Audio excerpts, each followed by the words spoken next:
Hi.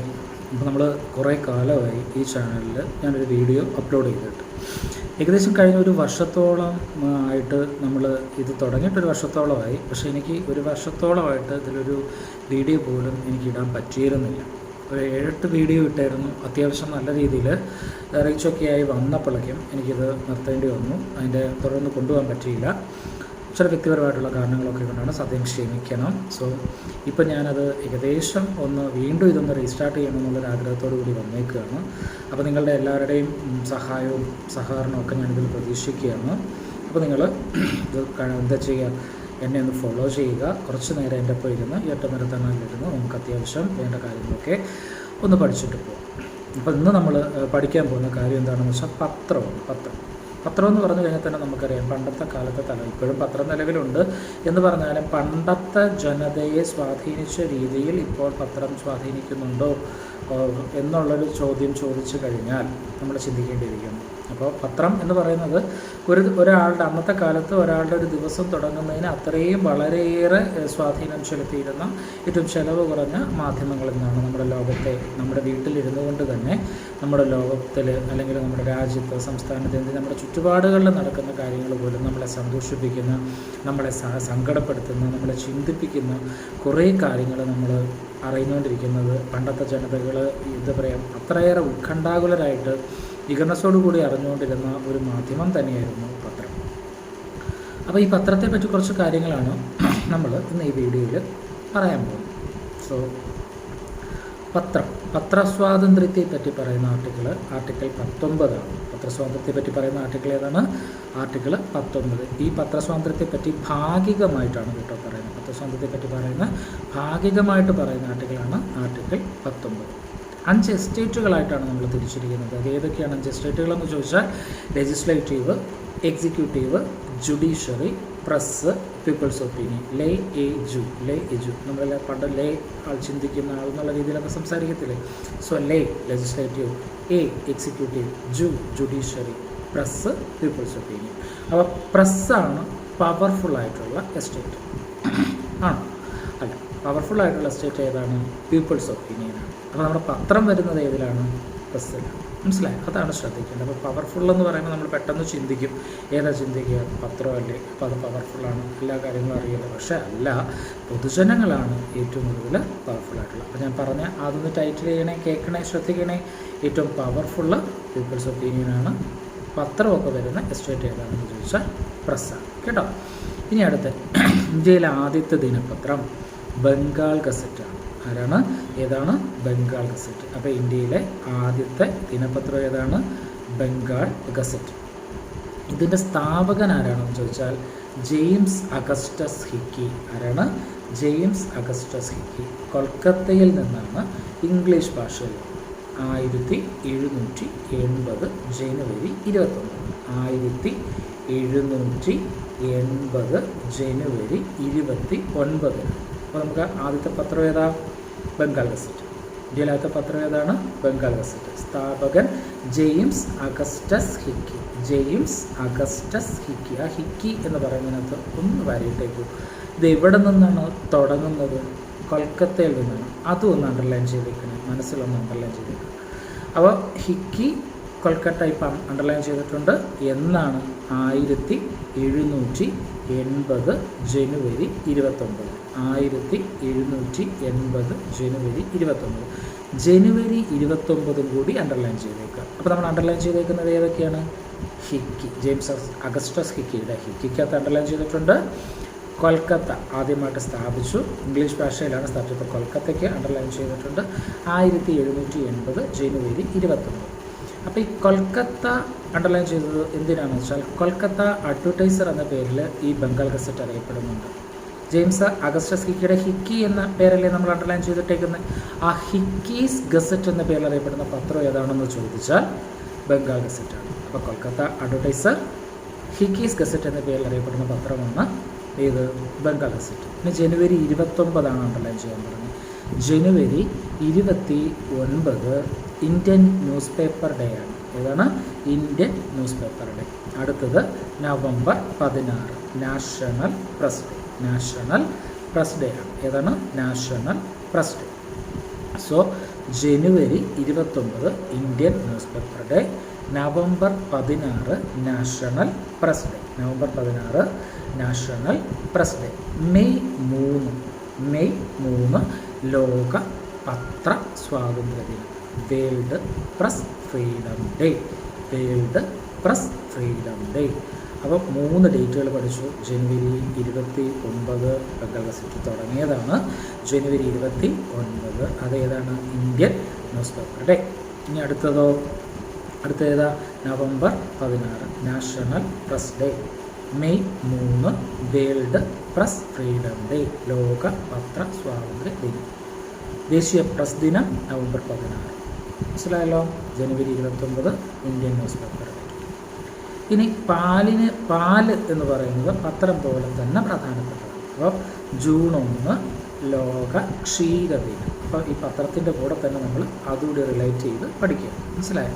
പത്രം, പാല് അല്ലേ? അങ്ങനെയല്ലേ? അതൊരു ഭയങ്കരമായിട്ടുള്ളൊരു ബോണ്ടാണ് ഹർത്താലിൻ്റെ കാര്യത്തിൽ. അതിൽ നിന്ന് ഒഴിവാക്കിയിരിക്കുന്നതൊക്കെയല്ലേ നമ്മൾ പഠിച്ചിരിക്കുന്നത്. അപ്പോൾ അത് പാല് ജൂൺ 1 ലോക ക്ഷീരദിനം. അപ്പോൾ ഇത് ഇത്രയും മനസ്സിലായെന്ന് വിചാരിക്കുന്നു. ഇനി നമുക്ക് കുറച്ച് ആൾക്കാരെ അവരെ ഒന്ന് ടൈറ്റിൽ ചെയ്യും. മനസ്സിലായോ? അത് ഇന്ത്യൻ പത്രപ്രസാധനത്തിൻ്റെ പിതാവ്, ഇന്ത്യൻ പത്രപ്രസാധനത്തിൻ്റെ പിതാവ് ആരാണ്? James Augustus hiki. പ്രസാദമാണ്, ഓർത്തേക്കണേ, ഞാൻ ഇടത്തെ കൈ കൊണ്ടിട്ട്, സോറി. അപ്പോൾ പത്രപ്രസാധനത്തിൻ്റെ പിതാവ് James Augustus Hicky, father of Indian press ആരാണ്? James Augustus Hicky. അടുത്തത് ഫാദർ ഓഫ് ഇന്ത്യൻ ജേർണലിസം. നമുക്ക് ഫെമിലിയറാണ് ഈ പേര്, Chalapathi Rao. Father of Indian journalism, Indian പത്രപ്രവർത്തനത്തിൻ്റെ പിതാവ് ചലപതി റാവു. ഇന്ത്യൻ പത്രപ്രവർത്തനത്തിൻ്റെ പിതാവ് ആരാണ്? Chalapathi Rao. Grand old man of Indian journalism, Indian പത്രപ്രവർത്തനത്തിൻ്റെ ഗ്രാൻഡ് ഓൾഡ് മാൻ എന്ന് വെച്ചാൽ എന്താണ്?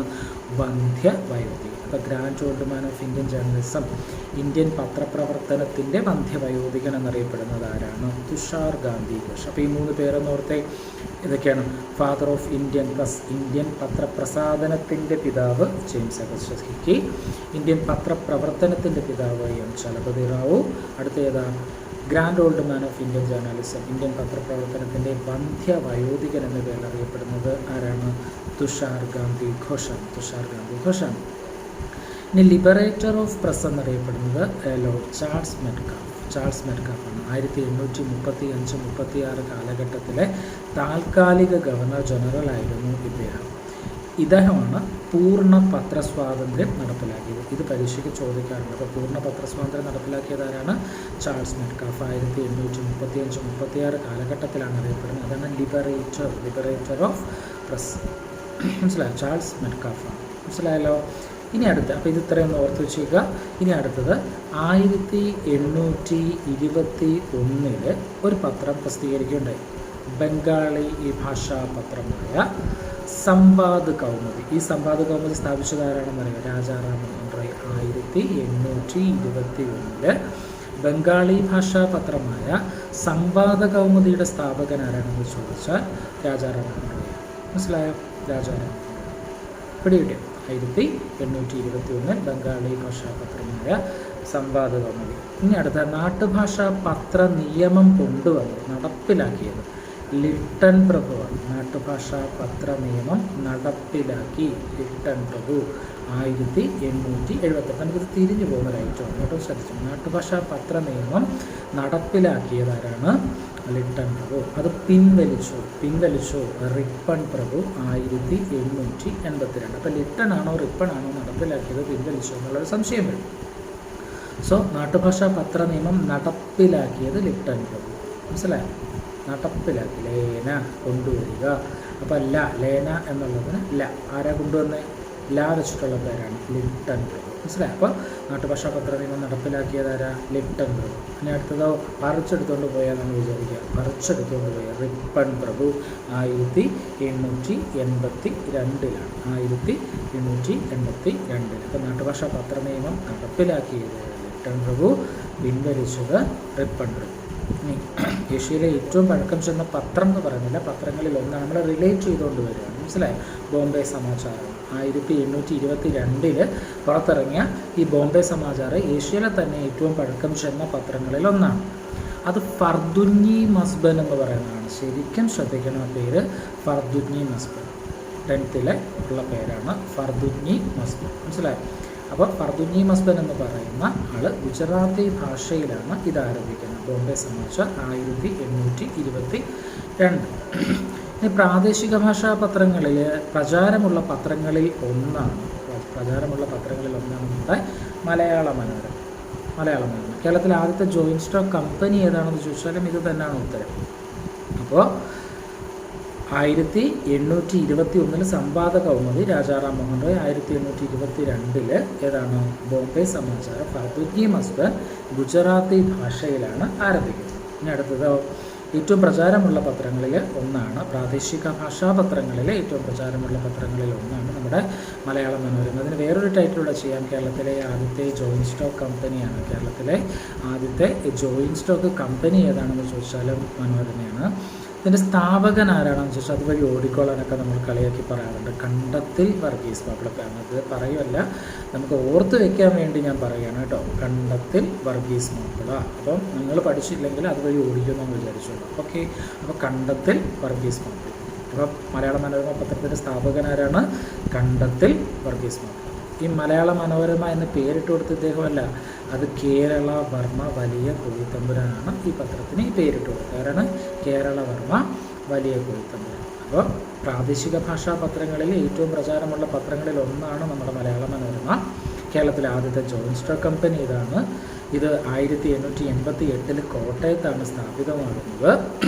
പിന്നെ നമുക്ക് ഇതിനകത്ത് എന്തോ പറയാനുള്ളത്? കണ്ടത്തിൽ വർഗീസ് മാപ്പിളയാണ് സ്ഥാപകൻ. ഇതിൻ്റെ പേര് നിർദ്ദേശിച്ചത് ആരാണ്? കേരളവർമ്മ വലിയ കോഴിത്തമ്പുരാൻ. മനസ്സിലായോ? കേരളത്തിൽ പണ്ട് തുടങ്ങിയിട്ട് കണ്ടിന്യൂസ് ആയിട്ട് ഇപ്പോഴും പ്രചാരത്തിലുള്ള ഒരു പത്രമുണ്ട്, അതാണ് ദീപിക. ഈ ദീപിക പത്രത്തിൻ്റെ സ്ഥാപകൻ നീതിനിക്കൽ മാണിക്കത്തനാരാണ്. ആരാണ്? നീതിനിക്കൽ മാണിക്കത്തനാർ. 1887 1887 ഈ പത്രം സ്ഥാപിതമാണ്. അതും കോട്ടയത്താണ്. മനസ്സിലായോ? സെൻറ്റ് ജോസഫ് പ്രസ്സിലാണ്. കോട്ടയത്ത് മാന്നാറിനടുത്തുള്ള സെൻറ്റ് ജോസഫ് പ്രസ്സിൽ നിന്നാണ് ഈ പത്രം പുറത്തിറങ്ങുന്നത്. ഇവിടെ നിന്ന് അച്ചടിച്ച ആദ്യത്തെ പുസ്തകം എന്ന് പറയുന്നത് ജ്ഞാനപീയൂഷമാണ്. അപ്പോൾ നമുക്ക് ഇത് പറയേണ്ടേ? ദീപിക ഒന്ന് റിലേറ്റ് ചെയ്യാം. പണ്ട് തൊട്ടേ പ്രസിദ്ധീകരണമുണ്ട്, അതിപ്പോഴും തുടരും. മനസ്സിലായി? അത്രയേ ഉള്ളൂ. പണ്ട് തൊട്ടേ പ്രസിദ്ധീകരണമുണ്ട്, അതിപ്പോഴും തുടർന്നുകൊണ്ടിരിക്കുന്ന പത്രം ഏതാണെന്ന് ചോദിച്ചാൽ എന്താണ്? ദീപിക. മനസ്സിലായി? 1887 എവിടെ നിന്നാണ്? കോട്ടയത്തുനിന്ന് എവിടെ? Saint Joseph press. അതെവിടെ? മാന്നാർ. മനസ്സിലായോ? ഇവിടെ നിന്നും അച്ചടിച്ചിറക്കിയ ആദ്യത്തെ പുസ്തകമാണ് ജ്ഞാനപീയൂഷം. മനസ്സിലായോ? ഇനി ആദ്യത്തെ മലയാള പത്രം, നമ്മൾ ബംഗാൾ ഗസറ്റ് ഇന്ത്യയിലല്ലേ പറഞ്ഞത്, ഇത് മലയാള പത്രം. അതേതാണ്? രാജ്യസമാചാരമാണ്. രാജ്യസമാചാരം ഓർത്ത് വയ്ക്കുക. ഭയങ്കരമായിട്ടുള്ള ഒരു എളുപ്പമാണ് ഇതിൻ്റെ വർഷം. 1947 സ്വാതന്ത്ര്യമാണെങ്കിൽ ഒരു 100 വർഷം പുറകിൽ. അപ്പോൾ ഏതായിരിക്കും? 1847. മനസ്സിലായി? 1847 കണ്ണൂരിലെ തലശ്ശേരിയിലെ ഇല്ലിക്കുന്ന് ബംഗ്ലാവിൽ വെച്ചാണ് ഇത് പുറത്തിറങ്ങുന്നത്. ഹർമൻ ഗുണ്ടർട്ടാണ്. മനസ്സിലായി? ഇനി രണ്ടാമത്തെ പത്രവും പശ്ചിമോദയം. അപ്പോൾ ആദ്യത്തെ പത്രം ഏതാ? രാജ്യസമാചാരം. ഏത് വർഷമാണ്? സ്വാതന്ത്ര്യം കിട്ടുന്നതിന് 100 കൊല്ലം മുമ്പ്. അപ്പോൾ 1847. ആരാ പുറത്തിറക്കിയ? Hermann Gundert. എവിടെ നിന്നാണ്? കണ്ണൂരിലെ തലശ്ശേരിയിലെ ഇല്ലിക്കുന്ന് ബംഗ്ലാവിൽ. നമുക്കൊരു 3 കാര്യങ്ങൾ പഠിക്കാം. ഗാന്ധിജിയുടെ പത്രമാണല്ലോ യങ് ഇന്ത്യ. ഗാന്ധിജിയുടെ യങ് ഇന്ത്യയുടെ മാതൃകയിൽ KP കേശവമേനോൻ ആരംഭിച്ച പത്രമാണ്. അപ്പോൾ ഗാന്ധിജിയുടെ യങ് ഇന്ത്യയുടെ മാതൃകയിൽ KP കേശവമേനോൻ ആരംഭിച്ച പത്രമാണ് മാതൃഭൂമി. 1923 കോഴിക്കോട് നിന്നാണ് പ്രവർത്തനം ആരംഭിക്കുന്നത്. എന്നാണ്? കോഴിക്കോട്. അപ്പോൾ ഗാന്ധിജിയുടെ യങ് ഇന്ത്യയുടെ മാതൃകയിൽ 1923 കോഴിക്കോട് നിന്ന് പ്രവർത്തനം ആരംഭിച്ച പത്രമാണ് മാതൃഭൂമി. KP കേശവമേനോനാണ് സ്ഥാപകൻ. ഇദ്ദേഹം കേരളത്തിൻ്റെ വന്ധ്യവയോധികൻ എന്ന പേരറിയപ്പെടുന്നു. അദ്ദേഹം എന്ത് പേരിലറിയപ്പെടുന്നത്? കേരളത്തിൻ്റെ വന്ധ്യവയോധികൻ എന്ന പേരിലാണ് അറിയപ്പെടുന്നത്. ഇതുപോലെ തന്നെ ഗാന്ധിജിയുടെ യങ് ഇന്ത്യയുടെ മാതൃകയിൽ KP കേശവമേനോൻ ആരംഭിച്ച പത്രമാണ് മാതൃഭൂമി. നമുക്ക് അതേപോലെ ഒരു സെൻറ്റൻസിലൂടെ പറയാം. ഗാന്ധിജിയുടെ യങ് ഇന്ത്യയുടെ മാതൃകയിൽ TR കൃഷ്ണസ്വാമി അയ്യർ ആരംഭിച്ച പത്രം, ഗാന്ധിജിയുടെ യങ് ഇന്ത്യയുടെ മാതൃകയിൽ TR കൃഷ്ണസ്വാമി അയ്യർ ആരംഭിച്ച പത്രമാണ് യങ് ഇന്ത്യ, യങ് യുവ ഇന്ത്യ ഭാരതം, യുവഭാരതം. ഗാന്ധിജിയുടെ യങ് ഇന്ത്യയുടെ മാതൃകയിൽ TR കൃഷ്ണസ്വാമി അയ്യർ ആരംഭിച്ച പത്രമാണ് യുവഭാരതം. അമൃത ബസാർ പത്രികയുടെ മാതൃകയിൽ ചെങ്കുളത്ത് കുഞ്ഞിരാമൻ നായർ ആരംഭിച്ച പത്രമാണ് കേരള പത്രിക. അമൃത ബസാർ പത്രിക, കേരള പത്രിക. അമൃത ബസാർ പത്രിക കേരളത്തിൽ. അമൃത ബസാർ പത്രികയുടെ മാതൃകയിൽ ചെങ്കുളത്ത് കുഞ്ഞിരാമൻ നായർ ആരംഭിച്ച പത്രമാണ് കേരള പത്രിക. അപ്പോൾ ഈ 3 സെൻറ്റൻസ് നമുക്ക് ഒരുമിച്ചൊറ്റ സ്ട്രെച്ചിലൊന്ന് പറഞ്ഞു നോക്കാം. ഗാന്ധിജിയുടെ യങ് ഇന്ത്യയുടെ മാതൃകയിൽ 1923 KP കേശവമേനോൻ ആരംഭിച്ച പത്രമാണ് മാതൃഭൂമി, കോഴിക്കോട് നിന്ന്. അദ്ദേഹം അറിയപ്പെടുന്നത് കേരളത്തിൻ്റെ വന്ധ്യവൈദികൻ. ഇനി അടുത്തതോ, ഗാന്ധിജിയുടെ യങ് ഇന്ത്യയുടെ മാതൃകയിൽ TR കൃഷ്ണസ്വാമി അയ്യർ ആരംഭിച്ച പത്രമാണ് ഏത്? യുവഭാരതം. അമൃത ബസാർ പത്രികയുടെ മാതൃകയിൽ ചെങ്കുളത്ത് കുഞ്ഞിരാമൻ നായർ ആരംഭിച്ച പത്രമാണ് കേരള പത്രിക. ഇനി വേറെ, ഇന്ത്യയിൽ ഏറ്റവും കൂടുതൽ പത്രങ്ങൾ പുറത്തിറങ്ങുന്നത് ഏത് ഭാഷയിലാണ്? ഇന്ത്യയിൽ ഏറ്റവും കൂടുതൽ പത്രങ്ങൾ പുറത്തിറങ്ങുന്ന ഭാഷ ഏതാണെന്ന് ചോദിച്ചാൽ ഹിന്ദിയാണ്. എന്താണ്? ഏറ്റവും കൂടുതൽ പത്രങ്ങൾ പുറത്തിറങ്ങുന്ന ഭാഷ ഹിന്ദിയാണ്. 2ാം സ്ഥാനം ഇംഗ്ലീഷിലാണ്. ഓക്കെ, അപ്പോൾ ഏറ്റവും കൂടുതൽ പത്രങ്ങൾ പുറത്തിറങ്ങുന്ന ഭാഷ ഹിന്ദി, 2ാം സ്ഥാനം ഇംഗ്ലീഷ്. ഇന്ത്യയിൽ ഏറ്റവും കൂടുതൽ പത്രങ്ങൾ പുറപ്പെടുവിക്കുന്ന സംസ്ഥാനം, ഉത്തർപ്രദേശാണ് കേട്ടോ. ഏറ്റവും കൂടുതൽ പത്രങ്ങൾ പുറത്തിറങ്ങുന്ന സംസ്ഥാനം ഏതാണ്? ഉത്തർപ്രദേശാണ്. ഏറ്റവും കൂടുതൽ ഭാഷകളിൽ പക്ഷേ പത്രങ്ങൾ പുറത്തിറങ്ങുന്നത് ന്യൂഡൽഹിയിൽ നിന്നാണ്. ഏറ്റവും കൂടുതൽ ഭാഷയിൽ പത്രങ്ങൾ പുറത്തിറങ്ങുന്നത്. അപ്പോൾ 1000 പത്രം ഉത്തർപ്രദേശിൽ നിന്ന് ഇറങ്ങുന്ന വ്യക്തി, അത് ഏകദേശം ഒരേ ഭാഷയിൽ നിന്നായിരിക്കും. പക്ഷേ ഏറ്റവും തോനെ ഭാഷയിൽ നിന്ന് 800 ഉള്ളൂ ഡൽഹിയിൽ. പക്ഷേ ആ 800 എണ്ണത്തിൽ പല ഭാഷകളുണ്ട്. അതാണ് ഏറ്റവും കൂടുതൽ ഭാഷകളിൽ നിന്ന്. സപ്പോസ് 1000-800 അല്ല, ഞാനൊരു എക്സാമ്പിൾ ഇട്ട് പറഞ്ഞതാണ്. അപ്പോൾ ഏറ്റവും കൂടുതൽ ഭാഷകളിൽ പത്രങ്ങൾ പുറത്തിറങ്ങുന്നത് ഡൽഹിയിലാണ്. ഇനി ഇന്ത്യൻ ഭരണഘടന അനുവദിച്ചിട്ടുള്ള ഭാഷകൾ എത്ര എണ്ണമാണ്? 22. അപ്പോൾ ഇന്ത്യൻ ഭരണഘടന അംഗീകരിക്കപ്പെട്ടിട്ടുള്ള 22 ഭാഷകളിൽ 18 ഭാഷകളിലും പത്രങ്ങൾ പുറത്തിറക്കുന്നത് ഒഡീഷയാണ്. മനസ്സിലായി? ഇന്ത്യൻ ഭരണഘടന 22 ഭാഷകൾ അംഗീകരിച്ചിട്ടുണ്ട്. അതിൽ 18 ഭാഷകളിലും പത്രങ്ങൾ പുറത്തിറക്കുന്നത് ഏത് സംസ്ഥാനത്ത് നിന്നാണെന്ന് ചോദിച്ചാൽ ഒഡീഷയിൽ നിന്നാണ്. ഇതുവരെയും അരുണാചൽ പ്രദേശിൽ നിന്ന് പത്രങ്ങൾ പ്രസിദ്ധീകരിച്ചിരുന്നില്ല. ഇപ്പോൾ റീസെൻ്റ്ലി അരുണഭൂമി എന്നൊരു പത്രം പ്രസിദ്ധീകരിച്ച് തുടങ്ങിയിട്ടുണ്ട് കേട്ടോ. ലക്ഷദ്വീപിലെ പത്രങ്ങൾ ഇല്ല എന്നുള്ളത് കൂടി ഒന്ന് ഓർത്ത് വെച്ചേക്കുക. ഓക്കെ, ഇനി കുറച്ച് അവാർഡുകളുടെ പേര് പറയുകയാണ്. ചമേലി ദേവി ജെയിൻ പുരസ്കാരം,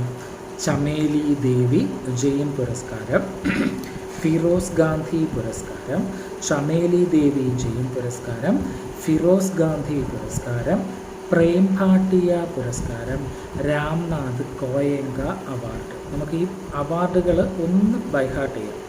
ഏതൊക്കെയാണ്?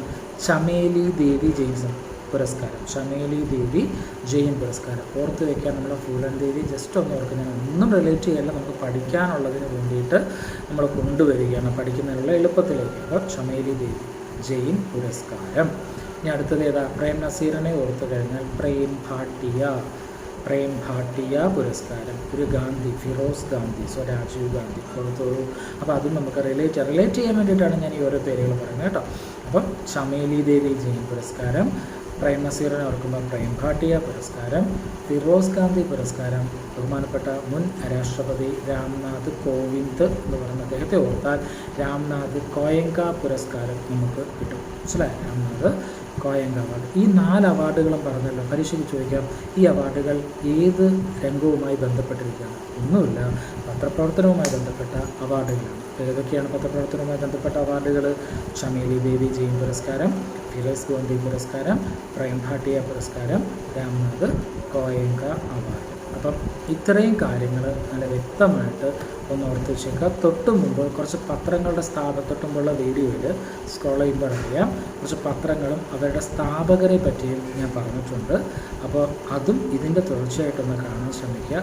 ഇതിൻ്റെ ബാക്കി ഭാഗങ്ങളുമായിട്ട് നമുക്ക് അടുത്ത ക്ലാസ്സുകളിൽ വരാം. അപ്പോൾ ഇതൊന്ന് ശ്രദ്ധിക്കണം. നല്ല രീതിയിൽ നമ്മുടെ ക്ലാസ്സുകൾ മുമ്പോട്ട് പോകണമെന്ന് വിചാരിക്കുന്നുണ്ട്. നിങ്ങളുടെ എല്ലാവരുടെയും സപ്പോർട്ട് ഞാൻ പ്രതീക്ഷിക്കുകയാണ്. അപ്പോൾ ഇത് 1-2 വട്ടം ഒന്ന് കേൾക്കുക. സൗണ്ട് ക്ലാരിറ്റിക്ക് ഹെഡ്സെറ്റ് ഉപയോഗിക്കുന്നത് നല്ലത്. നല്ലതായിരിക്കും. അപ്പം അതൊന്നും നല്ലതുപോലെ ഒന്ന് ശ്രദ്ധിക്കുക. ഈ കാര്യങ്ങൾ ആവർത്തിച്ച് കേൾക്കുക. നോട്ടാക്കണമെന്നുള്ളവർക്ക് ക്വസ്റ്റ്യൻ ആൻസർ മോഡലിൽ തന്നെയാണ് അതൊന്ന് എഴുതിയെടുത്ത് പഠിക്കാം. അപ്പോൾ എല്ലാവരും ശ്രമിക്കുക. ഇതൊക്കെ ഇമ്പോർട്ടൻ്റ് ആയിട്ടുള്ള അത്ര റെയറായിട്ടുള്ളൊരു ഏരിയയാണ്. അപ്പോൾ അത് നല്ല രീതിയിൽ പഠിക്കണം, വ്യക്തമായിട്ട് മനസ്സിലാക്കണം, കൂടെ ഉണ്ടാവണം, വൃത്തിയായിട്ട് പോകണം. പിന്നെ ഒരു കാര്യം കൂടി പറഞ്ഞിട്ട്, കുറേ നാളായി എന്ന് വിചാരിച്ച് ഈ ചാനൽ കാണുമ്പോൾ ദയവ് ചെയ്ത് നിങ്ങൾ സബ്സ്ക്രൈബ് ചെയ്യണം, ലൈക്ക് ചെയ്യണം, കമൻറ്റ് ചെയ്യണം, നിങ്ങളുടെ സജഷൻസ് എനിക്ക് തരണം. എങ്ങനെ ക്ലാസ് വ്യക്തമാകുന്നുണ്ടോ, വൃത്തിയാവുന്നുണ്ടോ എന്നുള്ള കാര്യങ്ങൾ പറയണം, മറ്റുള്ളവർക്ക് ഷെയർ ചെയ്ത് കൊടുക്കണം. അപ്പോൾ ഇതെല്ലാം ഒന്ന് ചെയ്തിട്ട് എൻ്റെ കൂടെ നിൽക്കുക, ഞാൻ നിങ്ങളുടെ കൂടെ നിൽക്കാം. അപ്പോൾ ഞാൻ ഇന്നത്തേക്ക് നിർത്തുകയാണ്.